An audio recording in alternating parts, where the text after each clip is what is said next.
India করে যে কি পুরো হইছে তুই কটা মাছ আমার বাড়িতে একটা কথা কটা মাছ খাইবা তুমি নাহলে একটা মাছ খাইবা দুইটা খাইবা 10টা খাইবা। আতিক ভাই মাছ কি আপনি বাজবেন? বাজো বাজো, অসুবিধা কি আছে? রান্না করা আছে না? একদম তেল কম না, দিয়া। আমার কোনো বেটা মানুষ হইছো, আল্লাহ রহমত দিছে, যেটা দরকার নাই ঘি খাইবা না তেল কম খাইবা ঠিক আছে, কিন্তু একেবারে একটু করে টুনির পোকার মতো।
আমরা যাচ্ছি এখন মাছ ধরতে।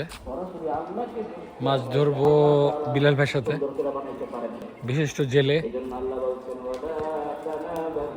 বড়শি দিয়ে মাছ ধরতে এক্সপার্ট, জাল দিয়ে মাছ ধরতে এক্সপার্ট। দেখি কয়টা মাছ ধরতে পারি আজকে।